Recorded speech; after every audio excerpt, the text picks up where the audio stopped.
satisfação espiritual em Cristo. Amém? Depois de uma semana de atividades, de problemas, de tensões, mas também depois de uma semana de soluções, nós nos encontramos aqui, porque nós tínhamos um encontro marcado com Deus. Estava na nossa agenda, está hoje aqui, por causa de Jesus. E queridos, o fato de nós estarmos aqui é uma evidência de que nós estamos nos preparando para algo muito maior do que esta vida que nós temos aqui. Existem coisas muito maiores do que as que conhecemos e temos consciência. Há coisas muito maiores. E nós sabemos, pela revelação da palavra profética, de que Deus está preparando coisas grandes, algumas que superam nossa capacidade de compreensão. E tudo que nós precisamos é crer e nos preparar. Mas apenas para a sua reflexão, se Jesus fosse retornar daqui a uma semana, o que você faria durante essa semana que vem? Sabendo que este é o último sábado que nós teríamos aqui no planeta. Você pode dizer, pastor, por favor, não seja tão dramático. Eu não estou sendo dramático, eu estou sendo realista, porque todos nós teremos um último sábado aqui neste mundo, sim ou não? E a pergunta é a seguinte: o que você faria em relação à sua vida comparada com a vida de Cristo? O que você faria? No livro Testemunhos Seletos, volume 3, páginas 274 e 275, existe uma afirmação em síntese que diz o seguinte: Deus espera que nós façamos uma reforma espiritual em nossa vida. E quantos de nós precisamos, pela graça, de uma reforma espiritual em nossa vida? Quantos de nós chegaremos à conclusão nesta manhã de que não podemos, queridos, continuar vivendo do jeito que nós estamos vivendo? Porque Deus tem coisas grandiosas para aqueles que creem e que obedecem à sua lei pela sua graça. Deus tem coisas grandiosas para aqueles que fazem renúncias e vivem de acordo com a sua vontade. A espiritualidade bíblica, ela pressupõe e envolve entrega total, renúncias. Ela envolve a soberania de Deus sobre a nossa mente e o nosso coração. E quantos de nós precisamos limpar o coração de sentimentos negativos, limpar a nossa mente de pensamentos impuros? Que nós sejamos renovados nesse sábado pela apresentação do tema profético que trata exatamente da sacudidura. Queridos, abramos o compêndio de Deus no livro de Amós. Amós, no capítulo 9, Bíblias abertas, no livro de Amós. Aqui nós encontramos um dos textos que fala a respeito da sacudidura. O capítulo 9 do livro de Amós nos apresenta a quinta visão deste profeta. E em sua quinta visão, nós nos deparamos com o juízo de Deus.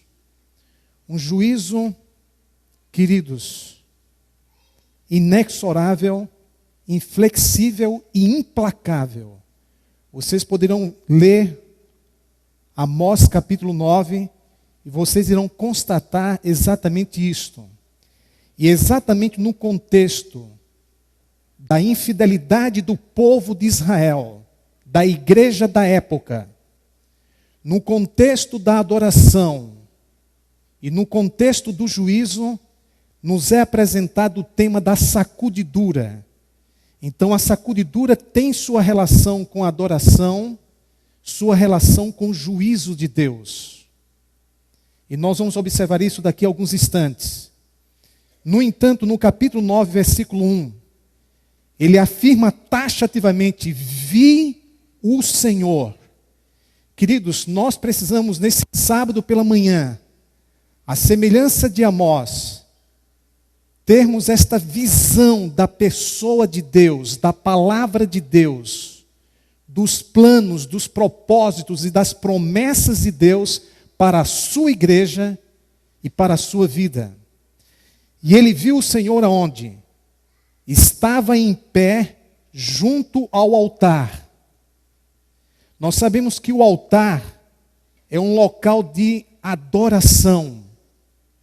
De acordo com alguns teólogos, se supõe que este altar era o altar em Betel, onde lamentavelmente a igreja da época ofereceu sacrifícios a um bezerro. Há outros estudiosos que acreditam que este altar é o altar em Jerusalém. Desta forma, Deus se encontrava num santuário, falando para todo o seu povo, ao lado do altar, para lembrar o que eles estavam sacrificando e oferecendo a deuses estranhos. Então o povo se encontrava numa situação de apostasia, e uma apostasia insistente, consciente. E diante disso, então, Deus se manifesta visualmente e repreende, no caso, o seu povo. E aí nós chegamos à conclusão de que a adoração é um tema central em nossa espiritualidade. Eu entendo que 3 colunas devem dar sustentabilidade à nossa vida espiritual: a adoração, comunhão e missão. E quando eu falo de adoração, queridos, eu não estou me referindo ao que acontece apenas ali no altar, mas o que acontece durante toda a nossa vida. Eu não me refiro apenas ao que acontece no sábado pela manhã aqui na igreja, mas eu me refiro ao que acontece no sábado à tarde, na sexta-feira à noite, nos dias da semana, porque na realidade a adoração é uma vida. Tudo aquilo que eu faço para Deus e por causa de Deus é adoração. Tudo aquilo que eu ofereço a Deus, no que tange ao meu ser, ao que eu faço e ao que eu tenho, isto é adoração. Então a adoração é a sua vida com Deus. E a palavra nos afirma que Deus está procurando aqueles que o adorem em espírito e em verdade. Para Deus estar buscando pessoas que o adorem em espírito e em verdade, nas entrelinhas a palavra já nos deixa bem claro a importância da adoração aos olhos e ao coração do Pai. E exatamente nesta visão, vi o Senhor que estava em pé junto ao altar. Você tem tido uma visão de Deus nos sábados pela manhã, aqui no Iguatemi? E aí, nesse contexto, então, nos é dito: fere os capitéis e estremecerão os umbrais, e faze tudo em pedaços sobre a cabeça de todos eles. Esses todos eles aqui são os membros da igreja. Matarei a espada até o último deles. Nenhum deles fugirá e nenhum escapará. Você pode então agora entender porque eu disse que se trata de um juízo inexorável, inflexível, implacável, E esse juízo é apenas uma expressão da indignação e da ira de Deus. Esta ordem não foi dada ao profeta, porque o profeta não teria condições de cumpri-la. Esta ordem provavelmente foi dada ao anjo destruidor, ao anjo que executa os juízos de Deus sobre a terra. Como nós observamos em 2 Samuel, no capítulo 19. Por favor, vamos abrir a palavra de Deus. 1 Samuel, capítulo 24, versículo 15. 2 Samuel 24, verso 15. E vamos ler também, queridos,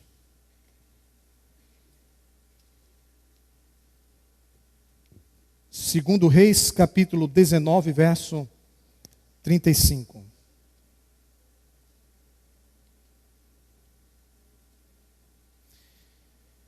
O texto de 2 Samuel 24, versos 15 e 16, nos mostra a obra de destruição sob a ordem divina desse anjo destruidor. Alguém pode ler para nós, por gentileza? Nesta ocasião, o anjo destruiu a vida de 7.000 homens. Deixou Davi estarrecido. Alguém pode ler para nós, por favor?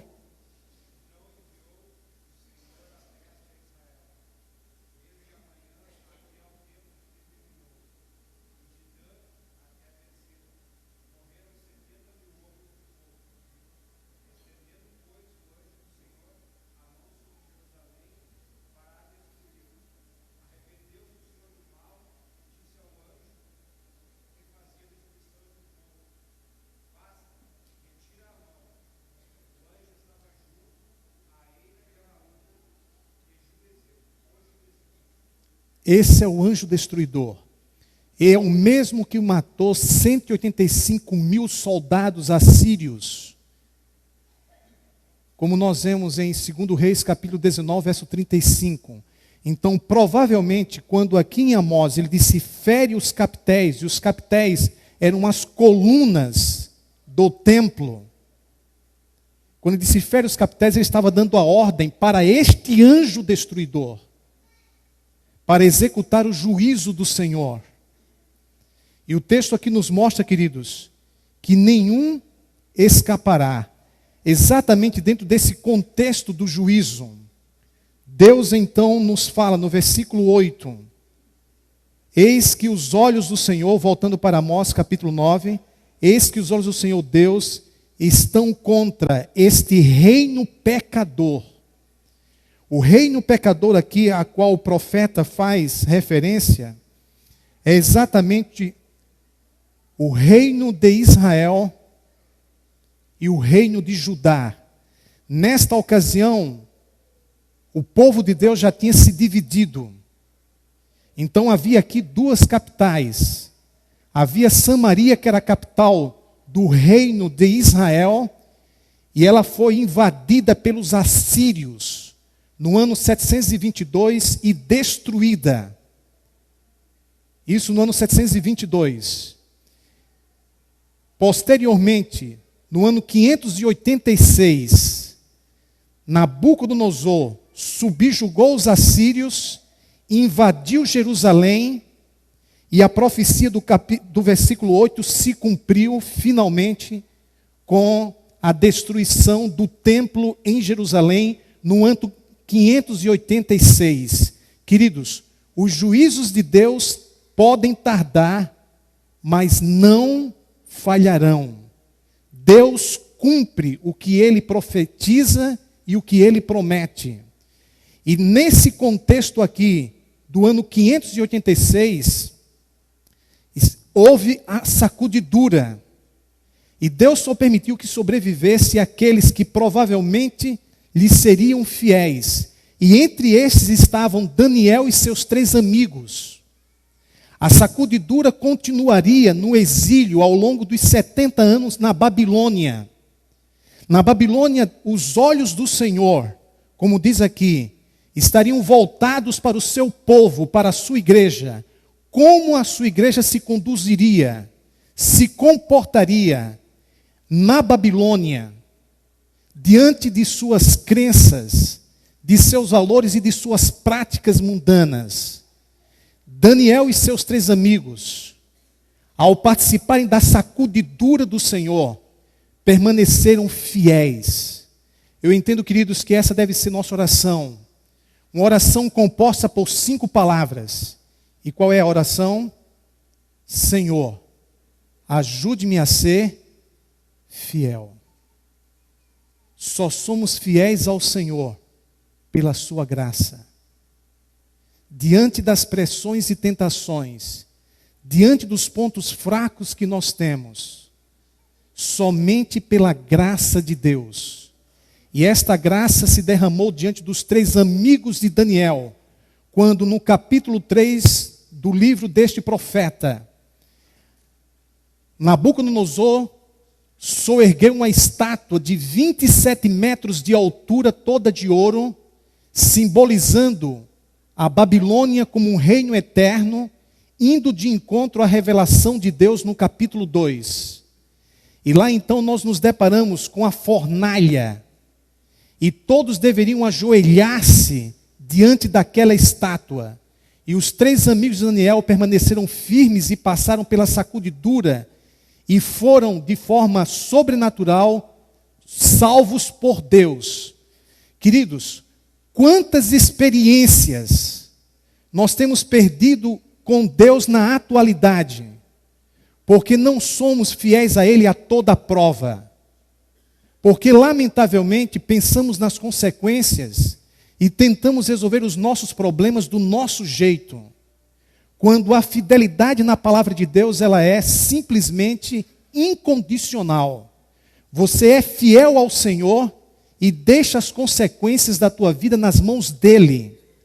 Jesus foi fiel ao Senhor e deixou as consequências de sua vida nas mãos dEle.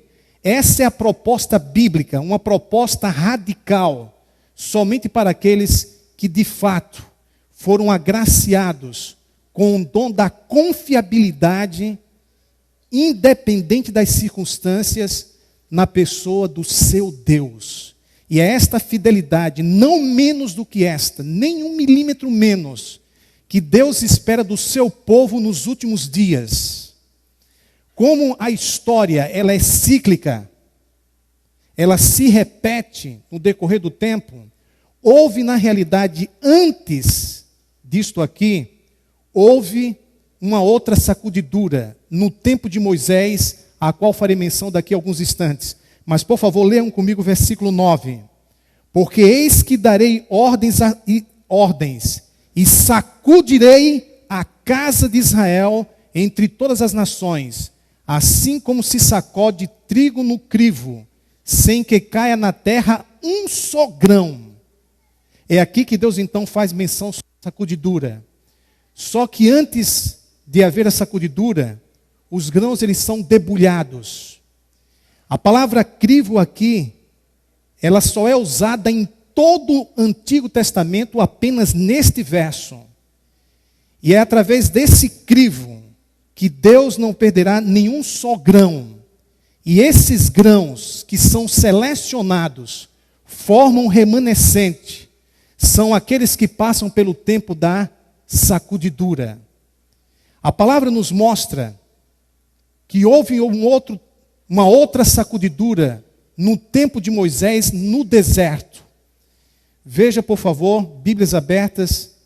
Não vamos abrir porque vai ter muito texto, mas está exatamente em Números 16, versos de 1 a 33. Mas aqui nós temos uma declaração do Espírito de profecia, queridos, que nos diz o seguinte: serão introduzidas divisões na igreja, serão desenvolvidos 2 partidos. Vocês entenderam o que o texto disse?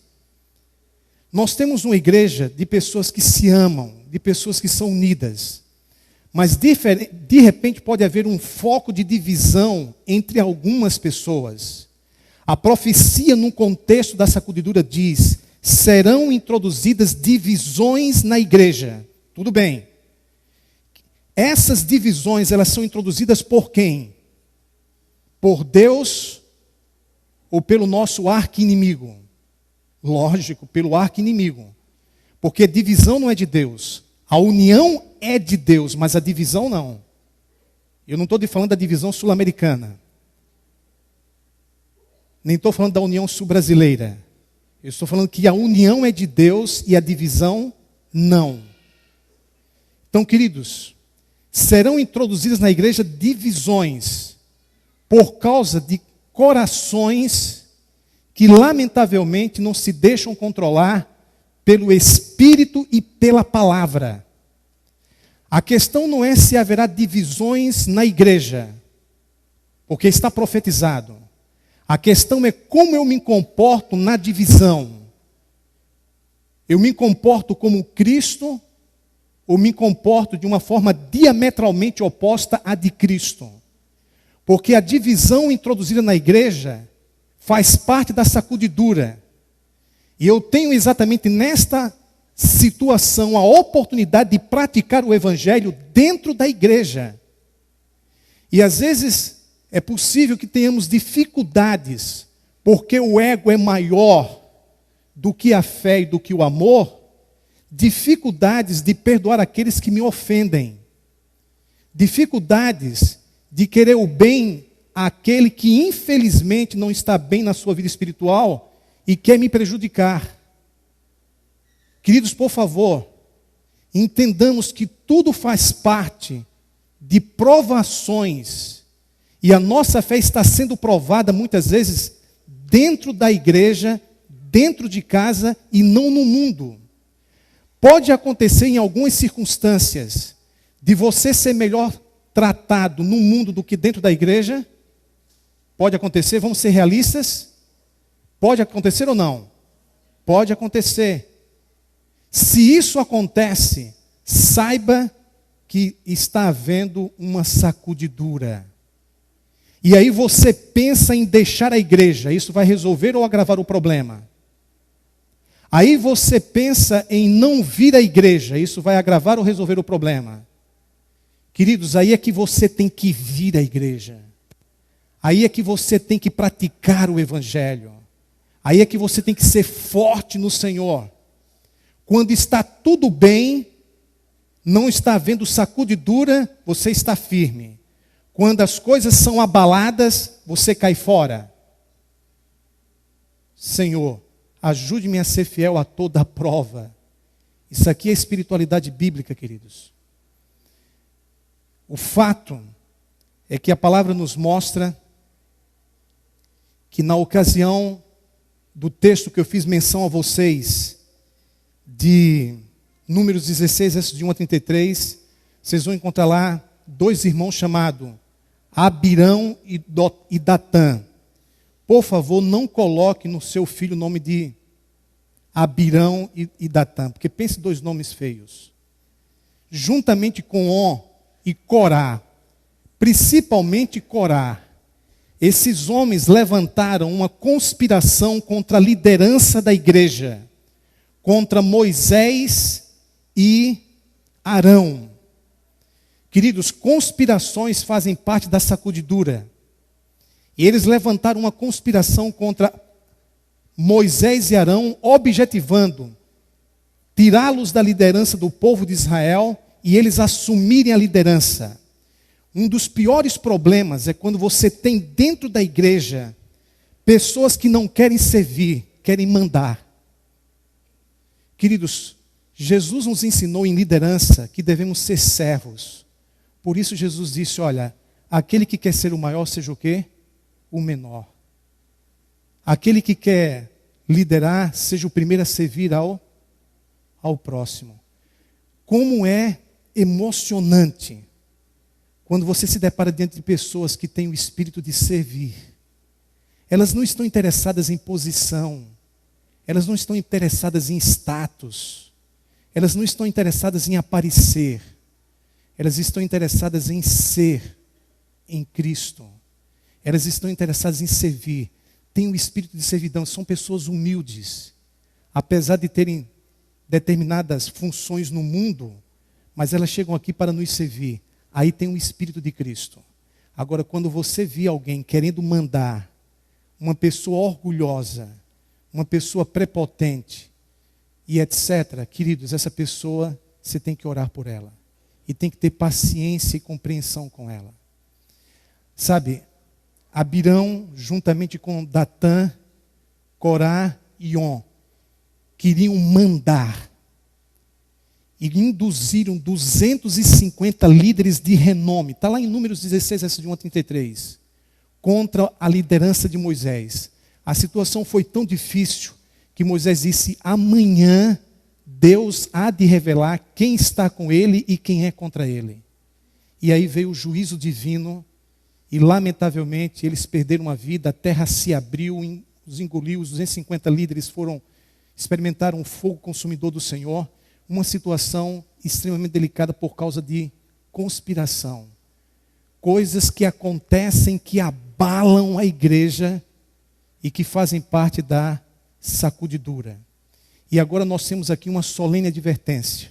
Deixe-me ver aqui, por favor. Vocês estão sentados confortavelmente, mas nós somos aqui 4, 5, nós somos aqui, vou tirar os chupetinhas, 9, 11, 14, 15, 16, 18, você também vai fazer parte daí. 19 comigo, 20. Vamos ficar em pé vocês aqui, por favor.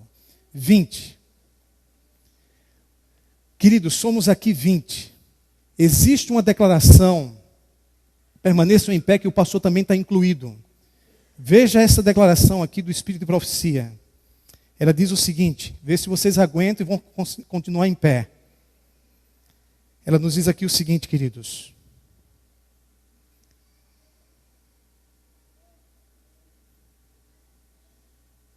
Deus está agora peneirando o seu povo, provocando seus propósitos e motivos. Muitos não serão mais do que palha, nem trigo, nenhum valor neles. E aqui ela diz o seguinte. Ela diz que nenhum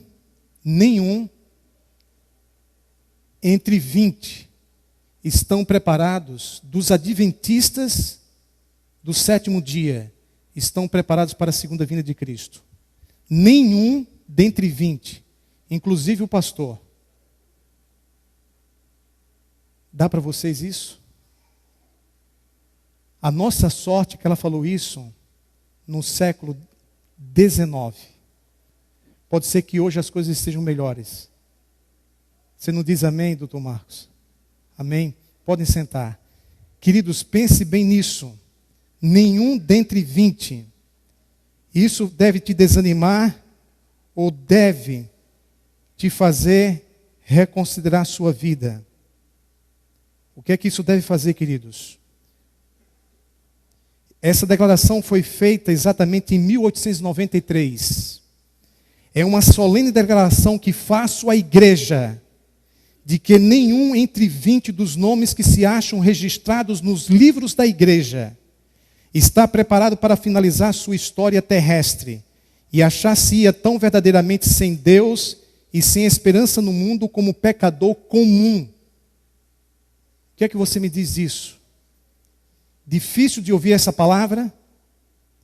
Mas o que é que nós chegamos à conclusão? Que nesta época, em 1883, menos de 5% da igreja estava preparada para a segunda vinda de Cristo. E como será no caso hoje? Que verdades nós temos aqui? Por que isso aconteceu? Porque nenhum entre 20 estava preparado para a volta de Cristo. Eu vou dar aqui alguns motivos para que vocês entendam. E que vocês não façam parte dessa estatística. Naquela ocasião, em 1883, primeira coisa, queridos, não priorizavam a pessoa de Cristo em sua vida. Mateus 6,33 diz assim: colocar em primeiro lugar o reino de Deus. E a personificação do reino de Deus é Jesus. E todas as outras coisas nos serão acrescentadas. Nós somos diariamente tentados a não colocar Jesus em primeiro lugar, a começar pelo tempo. A não buscarmos a Deus logo na primeira hora do dia. a não priorizarmos as coisas espirituais e sim as materiais.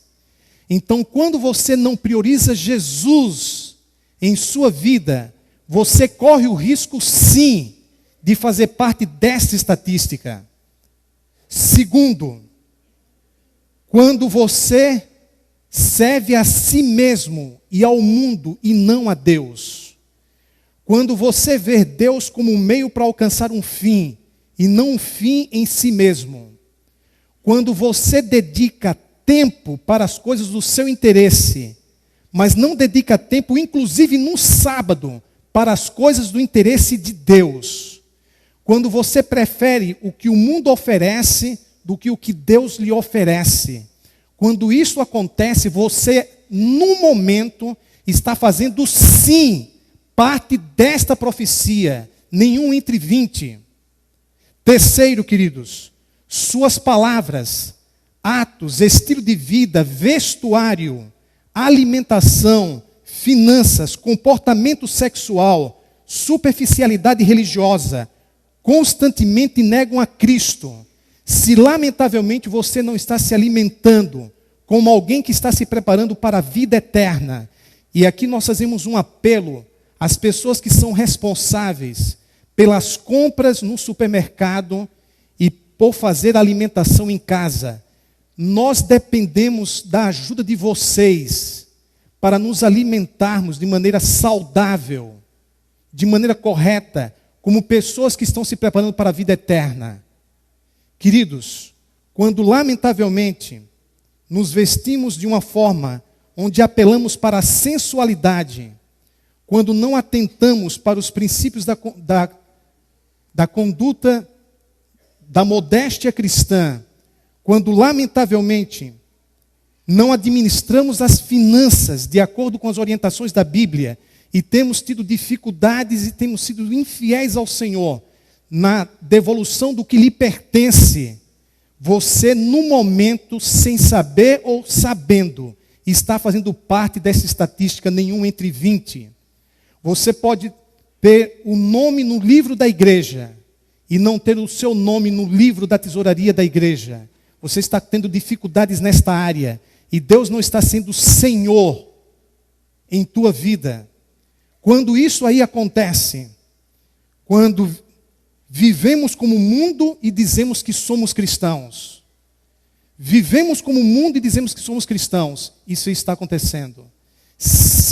A palavra nos diz em 2 Timóteo, no capítulo 3, verso 4, tendo a aparência de piedade, negando-lhe a eficácia.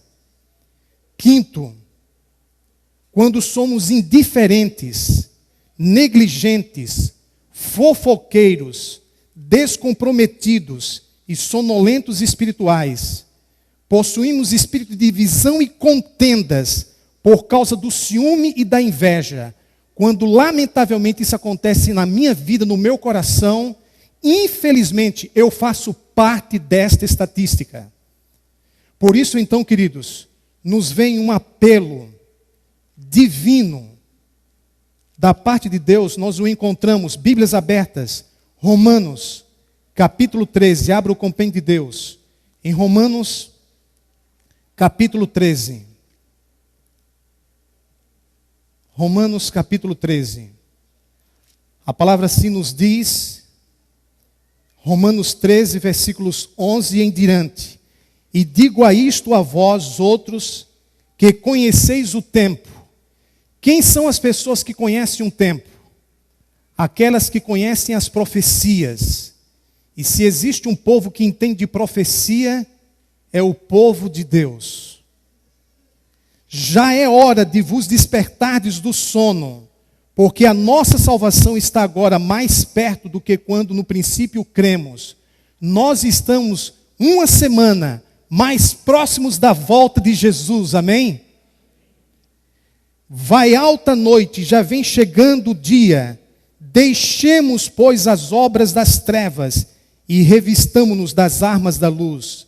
Andemos dignamente, como em pleno dia, não em orgias e bebedices, nem em pudicícias e dissoluções, nem em contendas e ciúmes, Mas revesti-vos do Senhor Jesus Cristo, e nada disponhais para a carne no tocante às suas concupiscências, aos seus desejos desordenados, que vão de encontro aos seus valores espirituais. Nada. Esta é a orientação da palavra de Deus. Queridos, existe a sacudidura que envolve um conjunto de pessoas, que envolve uma igreja. E existe a sacudidura que envolve sua vida pessoal. Vocês se lembram que na última semana de vida, 2 pessoas passaram por uma sacudidura, na última semana de vida de Jesus. 2 pessoas passaram por uma sacudidura e as 2 não foram aprovadas. Vocês se lembram quem foram? Judas e Pedro. Pedro não passou pela sacudidura. Ele foi inclusive advertido pelo próprio Cristo que ele estava passando por um período de sacudidura. E ainda assim Pedro resvalou. Abra, por favor, a palavra de Deus no Evangelho de Lucas, no capítulo 22. Lucas, capítulo 22.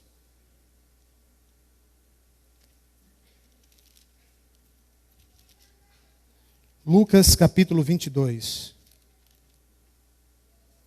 Versículos 31 a 34. Tocinho, você pode ler para a gente?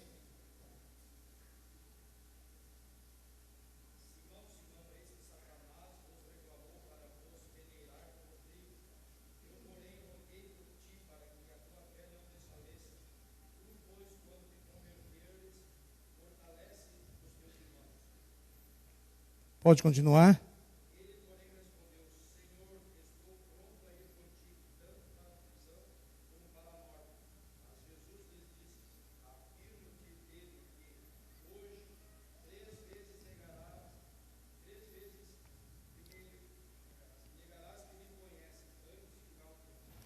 E o galo cantou tão forte que ficou com problema nas cordas vocais e ainda hoje esse galo está rouco.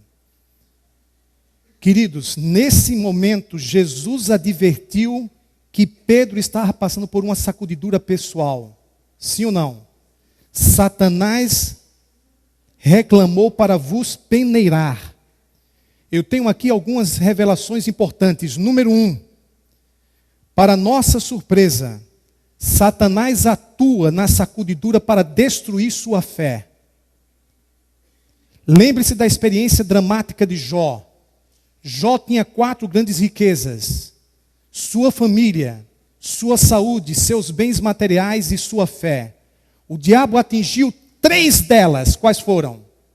Sua família, seus bens materiais e a sua o quê? Mas o que o diabo queria na realidade destruir? A família de Jó? Eram as riquezas de Jó, tudo que ele havia construído ao longo de décadas em sua vida. Era isso que ele queria destruir? Ele queria destruir a sua saúde? Na realidade, ele queria destruir a fé de Jó. E é isso que o inimigo objetiva, é destruir nossa fé na pessoa de Deus, na palavra de Deus, no poder de Deus. Ele sempre vai usar pessoas, circunstâncias, injustiças, problemas de relacionamento, tentações para destruir a tua fé em Deus. Isso é o que nós temos de mais importante.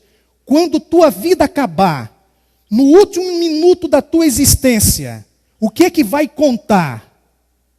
São os teus carros, as tuas casas. O que é que vai contar? A tua fé. Sim ou não? Esta é a maior riqueza que nós temos, queridos. É a nossa fé.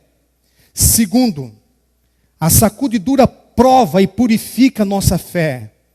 Terceiro, Jesus intercede por nós. Não estamos sozinhos quando somos abalados por coisas que nos acontecem ou que fazem contra nós.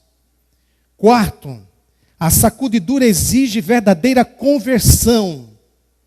E 5, na sacudidura, ou você assume destemidamente as consequências de sua fé, ou você nega a Jesus. Foi isso ou não que aconteceu com Pedro nesta ocasião, queridos?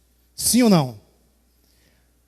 A boa notícia é que Jesus conseguiu recuperar Pedro e trazê-lo de volta para os seus braços, por meio do arrependimento e da confissão. Se de repente você chega à conclusão de que se encontra em situação semelhante à de Pedro, eu te digo, não se desespere, que a sua esperança esteja em Jesus Cristo, que você busque forças em Jesus. E a profecia diz o seguinte: quando a tempestade da perseguição realmente irromper sobre nós, muitos que se desviaram do aprisco retornarão para seguir o grande pastor. O povo de Deus se unirá e apresentará ao inimigo uma frente unida. Amém? Isso te traz alguma esperança? A experiência de Pedro te diz alguma coisa? Deus seja grandemente louvado por isso. Um dos grandes problemas em nossos dias é pensarmos que por estar na igreja estamos salvos. Mas, queridos, distração, superficialidade, indiferença, descompromisso são recursos que o inimigo tem usado para nos prejudicar espiritualmente. E a profecia nos diz aqui o seguinte: os que tiverem oportunidades para ouvir e aceitar a verdade e se uniram à igreja adventista do sétimo dia, considerando-se o povo de Deus que guarda os mandamentos, mas não possuem mais vitalidade e consagração a Deus do que as igrejas nominais, serão atingidos pelas pragas de Deus, tão verdadeiramente como as igrejas que se opõem à sua lei. Vocês entenderam o que eu li? Ninguém diz misericórdia? Vocês entenderam o que eu li, queridos? Vocês entenderam o que eu li? O crente faz de conta. A pessoa que faz de conta que é adventista do sétimo dia. Faz de conta que está vivendo o evangelho. Faz de conta que é consagrado a Deus. Faz de conta que é bonzinho. Mas na realidade não tem um relacionamento profundo e íntimo com Deus. Ele não é perfeito. Os justos não são perfeitos. Mas, queridos, cuidado se no momento você está fazendo de conta. Religião não é brinquedo.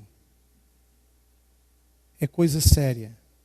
E a cada dia nós estamos determinando o nosso destino eterno. Vocês se lembram o que aqui, o Apocalipse fala sobre as pragas? Vamos abrir a palavra. O capítulo 16 do Apocalipse fala sobre as 7 pragas. E nós não vamos ler as 7 pragas, é lógico. Nós não vamos ler todo o capítulo 16 do livro do Apocalipse, é lógico. Mas os versículos 1 e 2 já são suficientes para termos uma ideia da situação do que nós acabamos de ler. Queridos, capítulo 16. Ouvi vinda do santuário uma grande voz dizendo aos 7 anjos: ide derramai pela terra as 7 taças da cólera de Deus. Então as pragas representam a ira de Deus. Verso 2.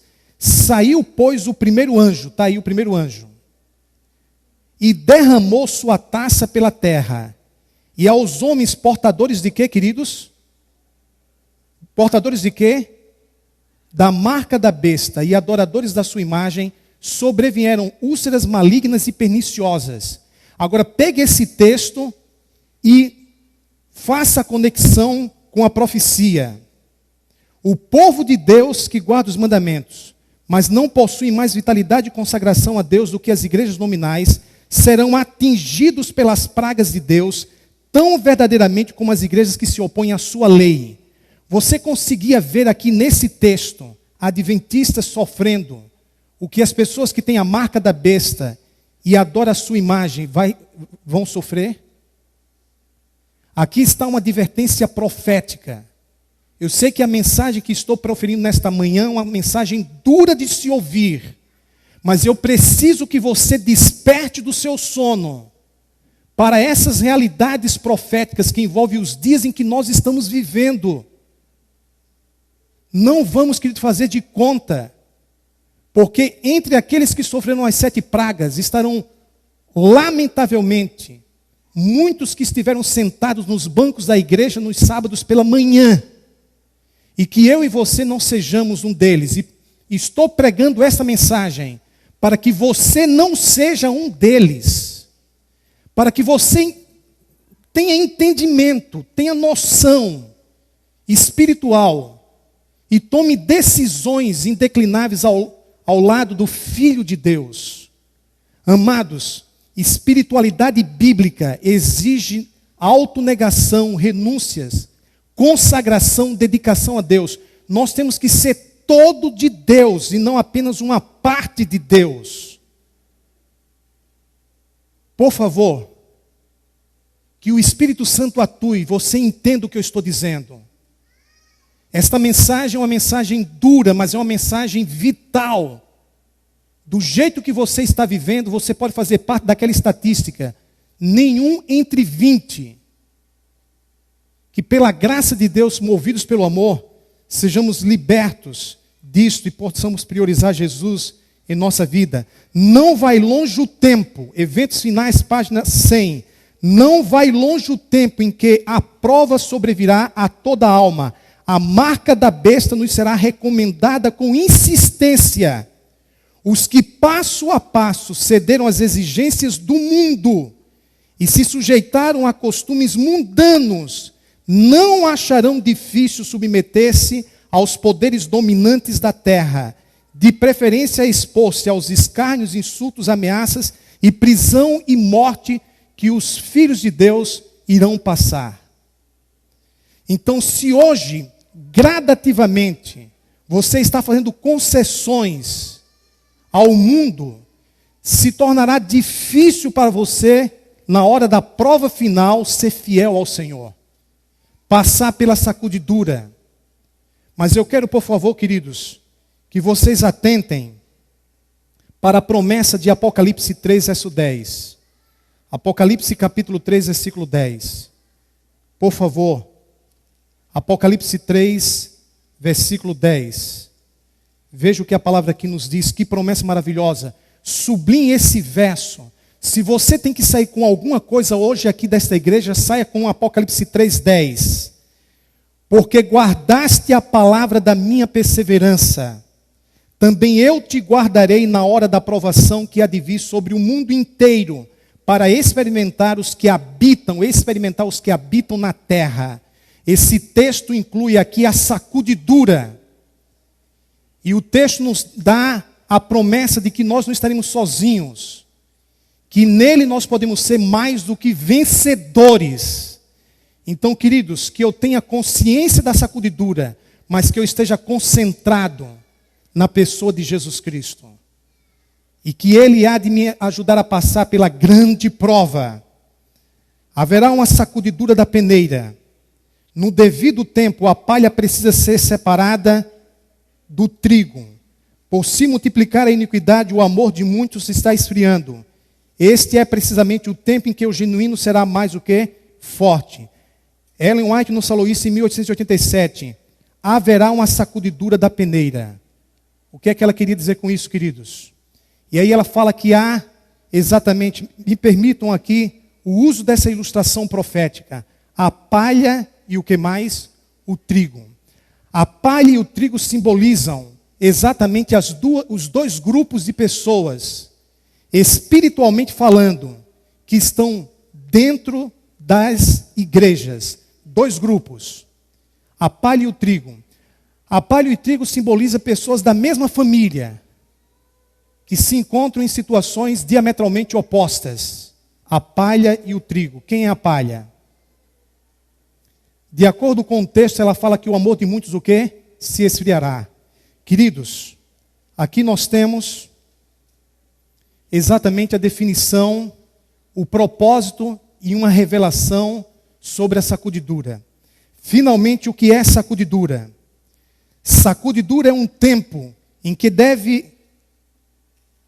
que haverá no cronograma de Deus uma definitiva e final separação entre os verdadeiros e falsos cristãos. Deu para entender? O que é sacudidura?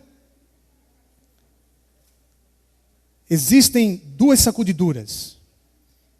Todos os seres humanos, eles passam por situações onde a sacudidura acontece. Então existe a sacudidura em nossos dias, em situações em que nós passamos, que provam a nossa fé e a nossa firmeza no Senhor, sim ou não? Vocês vão confirmar isso daqui a pouco. Mas a sacudidura que aqui a profecia está falando é um tempo no cronograma de Deus, antes do fechamento da porta da graça, quando a igreja será provada, principalmente quando sair a lei dominical. É essa sacudidura final, em que haverá uma separação definitiva entre o verdadeiro e o falso. Mas eu estou, durante todo esse período, me referindo também às sacudiduras pessoais e às sacudiduras atuais. Existe uma declaração dela que nos ajuda a ver isso. Em 1900, 13 anos depois, ela disse o seguinte: estamos no tempo da sacudidura, tempo em que cada coisa pode ser abalada e será. O Senhor não desculpará os que conhecem a verdade, se não obedecerem a seus mandamentos por palavra e ação, o Senhor não os desculpará. Então, nós estamos o quê? Veja, em 1887 ela disse, haverá um tempo de sacudidura. Ela estava se referindo à sacudidura final, que está no cronograma de Deus, um tempo determinado para tanto. A sacudidura final. 3 anos depois ela diz aqui, estamos no tempo da sacudidura. Ela aqui já se refere, queridos, às sacudiduras que eu e você estamos sofrendo, inclusive em nossos dias. Sim ou não?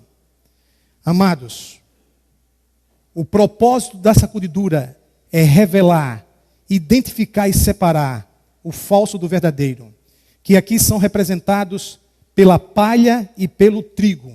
Não é isso? Então faça uma pergunta a você mesmo. Eu sou um cristão que no momento minha vida se encontra como a palha ou como o trigo? O cristão palha, a iniquidade é o gelo do egoísmo, que esfria o amor por Deus e por sua palavra. Se o teu ego tem dominado a tua vida a ponto de você não ler mais a Bíblia, a ponto de você não sentir mais amor por Jesus, saiba que é Mateus 24:12, por se multiplicar a iniquidade, o amor de muitos o quê? Esfriará. Então, o pecado esfria o nosso amor por Deus, por sua palavra, por sua igreja, pelo sábado, pelo trabalho missionário. A iniquidade é o gelo do egoísmo que esfria o amor de Deus em nossos corações. Por isso ela então vincula a sacudidura com essa profecia de Mateus 24:12 sobre a questão do amor. Quando tudo na vida cristã se define com amor. E se não for por amor, de acordo com 1 Coríntios 13, de nada o quê? Vale. Não obstante, o trigo representa que o amor é o poder de Deus no coração do cristão, que o habilita a renunciar ao pecado e a fazer a vontade dele. Isso é o trigo. O que faz a diferença entre a palha e o trigo, queridos, é exatamente o amor. E aqui nos é dito que ela não desculpará aqueles que conhecem a verdade e lamentavelmente não obedecem os mandamentos de Deus por palavra e o que mais? E ação. Diante disto, para nós concluirmos, o que fazer? A situação é de fato séria quando confrontamos a profecia com a nossa vida. Mas Provérbios 28:13 diz que sem profecia o povo o quê? O povo o quê? Se corrompe. Então é necessário que nós estudemos as profecias e nos preparemos para a volta de Cristo, queridos. E que diante do impacto desta mensagem, o Espírito Santo atue no teu coração, a ponto de no silêncio da tua alma você fazer decisões de estar mais próximo de Cristo, de viver mais com Cristo, de ser todo de Cristo. Queridos, atentemos para o fato de que a volta de Jesus está mais próxima do que nós imaginamos. Sua vinda será imperceptível, silenciosa, inesperada. Nós precisamos estar preparados. E para tanto, Jesus nos recomenda, em Lucas capítulo 21, veja a recomendação de Cristo. Lucas capítulo 21, versículos 34 a 36. Eu vou pedir de novo ao Tocinho que leia para a gente. Lucas 29. Por favor, doutor Marcos. Lucas capítulo 21, versos 34 a 36. O que é que nos diz o texto bíblico de Lucas? O que é que Jesus nos recomenda, queridos? Como nos preparar então para isso?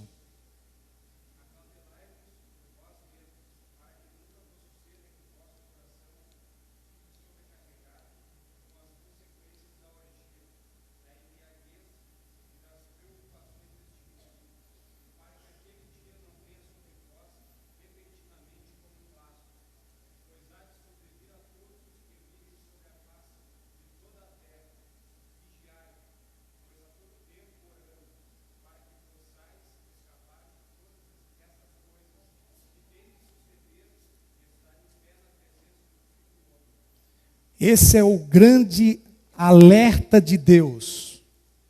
Acautelai-vos. Como? Vigiando e orando a todo o tempo. Uma vida de oração. Uma vida em que sua mente está voltada em adoração para Deus. Uma vida em que você prioriza sua conexão com Deus. Uma vida onde você investe em sua espiritualidade, você prioriza Jesus. É assim que você se prepara para o que vai acontecer. No livro Preparação para a Crise Final, página 69, o autor nos diz: a única maneira de passar incólume pela prova da sacudidura, a única maneira, primeiro, é manter constante e profunda comunhão com Cristo. Eu não ouço um amém? Segundo, uma vida de oração contínua. Terceiro, o abandono de ambições egoístas. Quarto, uma atitude de estudo incessante das Escrituras e do espírito de profecia. Existe uma diferença entre as pessoas que diariamente têm contato com a Bíblia e o espírito de profecia e aquelas que não têm. Mais ainda, assim como a entrega completa da vida a Deus para obedecer-lhe e trabalhar pelos perdidos. Queridos, vocês se lembram o que 1 Coríntios capítulo 10, versículos 11 a 13 nos diz? Aquele que está em pé, cuide para que não. Aquele que está em pé, cuide para que não caia. Vocês se lembram que o Salmo 37, verso 24 nos diz? Se cair, não ficará prostrado, porque o Senhor segura pela mão.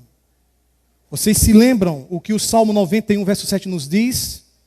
1000 cairão à tua direita, 10.000 à tua esquerda, mas tu não serás o quê? Atingido. Por quê? Judas, versículo 24. Por quê? Último texto.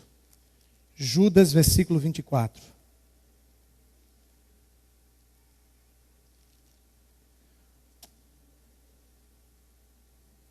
Ora, aquele que é poderoso para vos guardar de tropeços. Quem é esse? Jesus. E para vos apresentar com exultação imaculados diante de quê? De sua glória. Deus espera, queridos, uma reforma em nossa vida espiritual. E essa reforma consiste em Cristo na nossa vida. Por isso Paulo afirma em Colossenses 1, 27, Cristo em nós é a esperança da glória. Tudo o que nós precisamos é que aquele que é poderoso para nos livrar de tropeços, possa de fato estar ao nosso lado, ser a inspiração da nossa vida, o amado das nossas almas, aquele que nós temos como exemplo, aquele a quem nós seguimos cada vez mais perto, aquele que nos motiva a dizer não para o mundo e sim para Deus, aquele que de fato rege a nossa vida e nos motiva a ser cada vez mais semelhantes a Ele. É esse Jesus que fará diferença na sacudidura, que fará diferença em minha vida, que fará diferença entre a morte e a vida. É esse Jesus que quer a mim e a você do lado dele, durante toda a eternidade, a começar aqui na terra. Então, queridos, quando se trata de profecias, nos lembremos que o profeta é Jesus, o Salvador é Jesus. Então nós temos que ter conhecimento e consciência das profecias, mas temos que nos concentrar em Jesus Cristo e sermos de fato pessoas encantadas, pessoas que amam a Jesus de todo o coração, que são adventistas por causa dele, que guardam o sábado por causa dele, que vive de acordo com a vontade de Deus por causa dele, que deseja a vida eterna por causa dele. Quando isto acontece, aí você não tem medo. Quando isso acontece, você tem saudades e deseja que ele volte logo. Que venha a sacudidura, que venha o tempo de angústia, que venha o alto clamor, que venha a lei dominical, que venha as perseguições do diabo. Se Deus é por nós, quem será contra nós? Em Cristo somos mais do que vencedores. Agindo Deus, quem o impedirá? Louvado seja o Senhor. Que nada nos separe do amor de Cristo, de Deus em Cristo Jesus, como Paulo nos fala em Romanos no capítulo 8. Eu peço a vocês permissão para ler esse texto, Romanos capítulo 8. E vamos ler esse texto em pé, queridos. Romanos capítulo 8. Abra o compêndio de Deus. Em Romanos capítulo 8. Versículos 37 em diante. A palavra assim nos diz. Romanos 8, 37 em diante. Como está escrito, por amor de ti somos entregues à morte o dia todo. Fomos considerados como ovelhas para o matadouro. Verso 37. Em todas estas coisas, porém, somos mais que vencedores por meio daquele que nos amou. Porque eu estou bem certo de que nem a morte, nem a sacudidura, nem o tempo do fim, nem o tempo de angústia, nem a vida, nem os anjos, nem os principados, nem as coisas do presente, nem do porvir, nem os poderes, nem a altura, nem a profundidade, nem qualquer outra criatura poderá separar-nos do amor de Deus que está em Cristo Jesus, nosso Senhor. Amém, amém e amém. Louvemos ao Senhor, queridos. Através da nossa oração, Pai eterno, ajude-nos para que entendamos quais são os teus planos e propósitos para a nossa vida. Que diante dessas mensagens de advertência, possamos ouvir a voz de Jesus, nos convidando, nos aconselhando, nos alertando para uma vida focada na tua pessoa. Pai, que nós tenhamos o entendimento espiritual do teu amor. Que nós saibamos que o Senhor está por trás dos bastidores no que tange aos acontecimentos mundiais. Sabemos que coisas terríveis acontecerão, mas sabemos que o Senhor está conosco. Sabemos que o Senhor há de nos fortalecer e nos livrar. Mas também sabemos que precisamos tomar decisões e não podemos continuar levando a vida como estávamos levando até quem sabe hoje. Mas que através da atuação vertiginosa do Teu Espírito, meu Pai, tomemos decisões que nos impulsionem para mais perto de Ti. Que Jesus seja real em nosso viver. Que o amemos até as últimas consequências. Que façamos as renúncias que precisamos fazer. E sabemos que Tu não pedes que renunciemos nada que seja de alguma forma bom para nós. Mas Tu só pedes que renunciemos aquilo que nos é prejudicial, a nós como individualmente falando, e as nossas famílias também. Suplicamos, ó Deus, que como indivíduo e famílias, nos preparemos para a segunda vinda de Cristo. Que ao sermos sacudidos, abalados pelas coisas que nos acontecem, pelas coisas que as pessoas dizem, pelas coisas que as pessoas fazem contra nós, que sejamos, ó Deus, aprovados por reagirmos à semelhança de Cristo. Que o amor, a fé e a fidelidade nos caracterizem. Portanto, ajude-nos, Senhor, a sermos completamente Teus, em nome de Jesus. Amém. Abalados e aprovados em Cristo, louvemos ao Senhor e aproveitemos esse momento para louvar a Deus e nos confraternizarmos pela bendita esperança que vibra em nosso coração e pelas decisões que estamos tomando em nossa vida. Amém?